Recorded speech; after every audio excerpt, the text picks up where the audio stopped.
Ay mga loves, ako lang to. Gutom na ako, loves. Galing ako sa work. Pero nakaligo na ako. Ayan. Piling ganda-gandahan ako. Oh. Ayan, loves. Ito yung aking orange and water juice. Na-try nyo na to, loves? Na-try nyo na yung recipe? Siguro hindi pa. Try mo. Ayan. Sarap-sarap. So ngayon, dahil gutom na ako, ito lang ang meron ako lang. Yung mga leftover. Hindi na ako nagluto, syempre. Para relax lang. Beauty ng lola nyo. Nagugas na rin ako ng kamay, kaya... Yung ano to, love, yung sinangagngag ko. Sinangagngag. Saka meron akong itong maalat lang. Tapos, adobo. Ayan, adobo manok. Running chicken. Siyempre, okay na sin. Ano naman magdadala, gutom na ako. 8:26 na ng gabi. Paano kasi pagka uwi ko? Ayan, nagbat-bat muna ako. Babul-bat muna ako para maalis yung sakit ng likod ko. Balikat pala. Tapos, dito ako sa kabilang dining kumain kasi mahiliwanag ng araw lang. Mas maganda ang lighting dito. Mahaliwanag. Ayan. Maganda pag kanya ng buko pag bagong ligo. Maganda siya. Pag mga 2 days na walang ligo. Parang sisiw na ako. Sarap ng sinangag ko lang. Nakahapon. Sinagang tsaka itong mahanap. Pwede din pala sila lang. Malamig kamatis, no? Huwag na. Gutom na ako.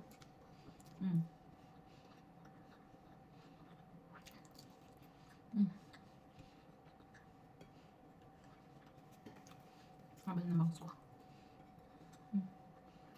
Ganda ng lighting dito. Pilit maganda ako dito. Kalas kumain na. Dito lang ako sa isang dining namin. The best. Kahit wala na yung adobo, ito lang na. Yung sinangag ko kasi love, ang lasa. Yung ginamit ko butter, tapos 4 na itlog. Tapos, honey ham. Tapos, ayun 2 ulo ng garlic na ganun lang. Ganun ang binagay ko sa sinangag ko love. Pinino-pino ko talaga yun. Ang sarap. Tapos yung itlog. Mayroon pa ako natira. Unti-unti ko siya love. May nilalaman sa ako nag-white rice talaga.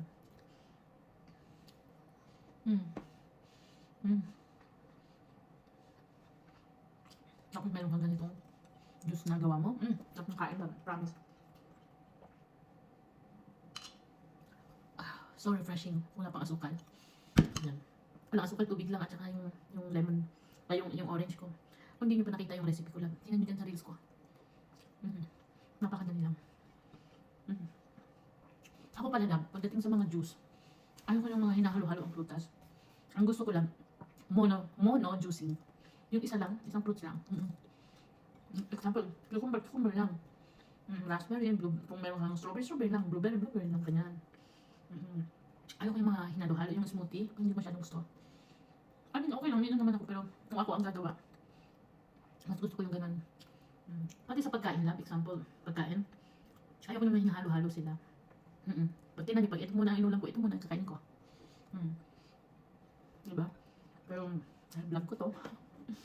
Tsaka ako kainin lahat. Ang sarap lang. Polish sausage, oh.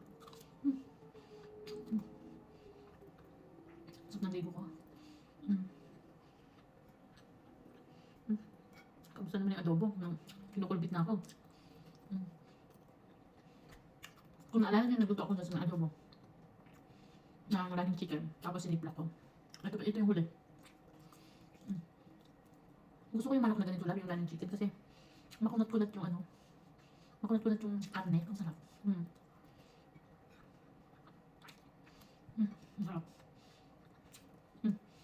Gutom na.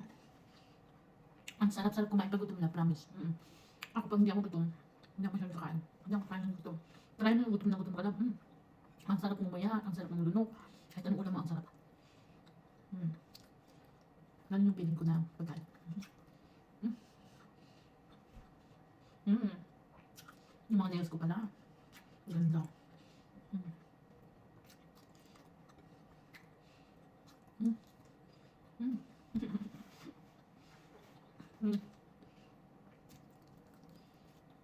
Sarap. Pero na pag ako kumain, so ano yung kinuha ko lang. Yun lang kaya ko.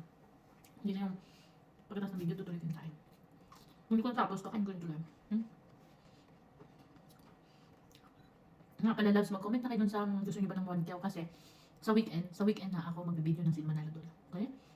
Kaya, sabahan nyo. Hindi ko alam kung magla-live ako or mag-video na lang ako. Walang daya. Nakaidyan mo ito. Kahit araw-araw yung okra. The best. Pag maalat, ang sarap. Palagi ako may tumalat sa lip. Marami. Hindi na ubus. Nakakalimutan ko kainin. Parang inisip ko kain naman tumalat. Nandiyan lang, gulo-gulo ng buko. Blower-blower lang ako lang. Parang pinamaganda naman ako. Parang pinatim lang. Kaya ganun din.